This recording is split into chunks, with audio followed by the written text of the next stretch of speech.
1 year ago, as the Russian invasion loomed, we met a military veteran in Kyiv who told us about his fears of being sent to fight. Anton Kolumbet has already seen action in Donbas in 2014 when pro-Russian separatists annexed part of the region.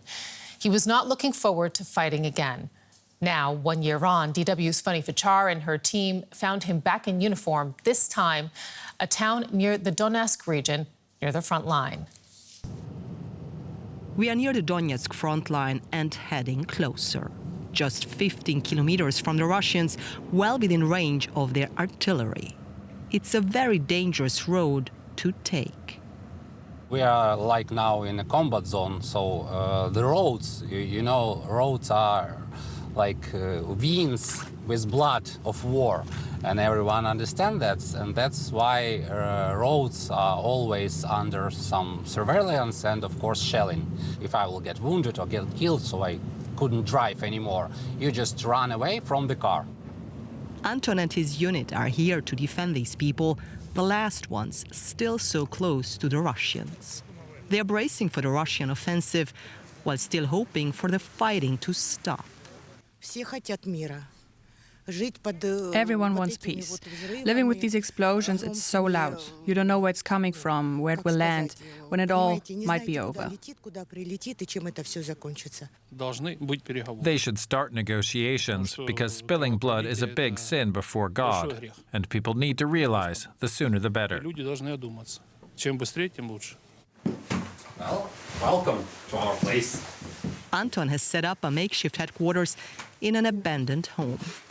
From here, he coordinates his unit and tries to recruit new soldiers for the front. But it's all getting harder. People just tired.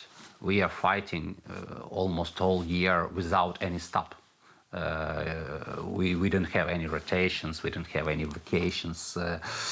Actually, the only chance to get rest for a month or two is to get wounded. 2 days before Russia's full-scale invasion, we met Anton at home in Kyiv. Back then, he was working in veteran affairs, a devoted husband, and father to a 2-year-old. Anton worried the army might call him up if Russia really invaded. My wife actually is very nervous about that, and she's afraid. I understand that. Actually, I'm also afraid, mostly. Maybe I'm afraid more than her. But he was also ready to leave and defend Ukraine if necessary. What choice do I have, actually? To give my son live under slavery of Russians? Well, I'm not saying that they will enslave him, but I understand that he will live in different country. And I want, if it will happen, so he knows that his father made everything, so that won't happen. He's only seen his family for 3 days since then. It reminds me why we are fighting for, first of all. But of course, it is very emotional. You fully understand that every day actually can be your last day. He prefers not to tell us how many of his comrades have had their last days. Many, he says. My friends, for example, died for something. So they died for Ukraine. So now it's my duty to live also for them and to fight for new Ukraine and to build new Ukraine. Anton tells us not to stay with him for long. Shelling can start at any time. Basically, we need gear, we need tanks, we need weapons, we need airplanes, we need everything, actually. And right now, here on Donbas, we are buying time, buy lives. We leave Anton in the war zone where time and lives are starting to run short. And let's bring in DW correspondent Fanny Facsar, who filed that report. Fanny, how was it to meet Anton 1 year later? Difficult, actually, for all of us, because we remember under which circumstances we have met him a year ago with his family here in Kyiv region, and now obviously him looking at those pictures, images himself and trying to hold back tears, not be emotional in front of the camera, obviously, because he wants to make sure the people who see this video also see that he remains strong, just like the comrades that he's fighting with on that front line in the Donbas region. But certainly his story represents the story of so many people here, millions that have gone through major change here over the course of the past year. Millions of lives have been drastically changed and upended as this war has begun here February 24th last year. And what I found quite interesting, apart from the fact that you really meet a man who was a family man, basically, who was a devoted husband and just enjoyed doing administrative work, basically, in Kiev region last year, that you also see this sense of urgency that's much different, of course, at the front line compared to so many parts of the world where there's still this negotiations on a diplomatic level and on a political level domestically. Many parts of Europe trying to make up minds just what kind of weapons to send, how soon those weapons are going to delivered, and so on.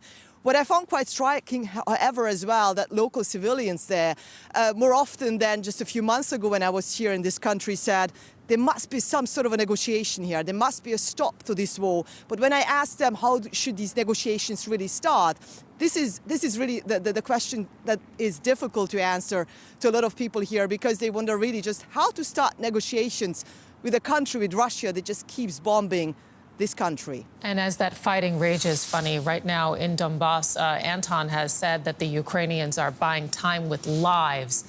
How dire is the situation on the front line?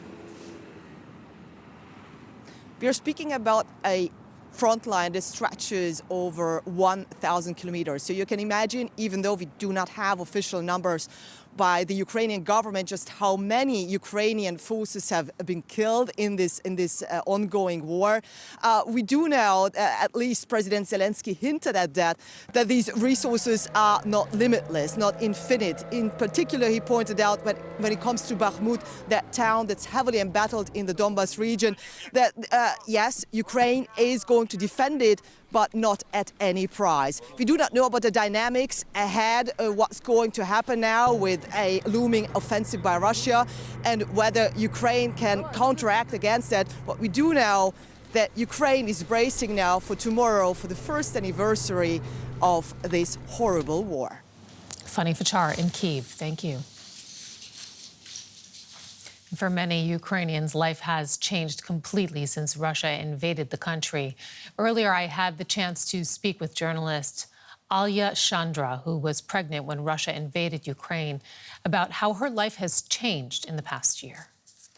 Well, we stayed a little bit in Ukraine, then went to Germany to his family so I could give birth. And then when the baby was around 5 months old, we returned back to Ukraine, and now we live in our home in Kyiv. So yes, we're,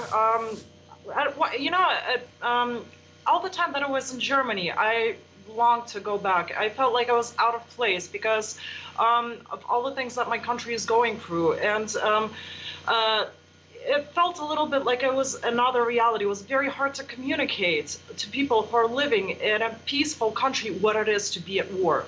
It was very hard to keep the focus on this terrible tragedy that is unfolding, and to keep insisting and to compete for their attention. And I can understand now that as the anniversary approaches, it becomes more and more harder to keep attention on Ukraine. So right now we're trying to work against that. We're trying to remind the world of that this war cannot be forgotten, that Ukraine needs all the support that it can take in order to defeat Russia. You mentioned the anniversary. Tomorrow is indeed the anniversary of Russia's invasion. And I'm wondering how you're looking at this day in particular, and how concerned you are that Vladimir Putin might use it as a symbolic day to make a major announcement, for example, another mobilization or worse. Well, over this year, we have seen that initial predictions that Kyiv would fall, that they were totally wrong. We saw that a remarkable resistance of the Ukrainian people that nobody could have believed in. And we also saw that the Russian army was not as strong as Vladimir Putin boasted. So we're not worried that he would launch something remarkably different, because we've seen that that he simply does not have enough force for that. He doesn't have the power to launch another invasion on Kiev, etc. But what is going through, like life in Kiev right now, it's remarkably peaceful, apart from the occasional missile strikes. It is very sunny and gorgeous today. And the war, it's present in things, in small things, like in bomb shelters. For instance, the children that go to school, they go into the bomb shelter every time that an air alarm sounds.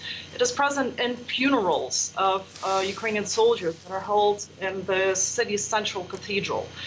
But at the same time, you know, it's with every single day that goes through, more and more people die in the Donbas, and Ukraine is just forced to defend for its life. It's paused in its progress.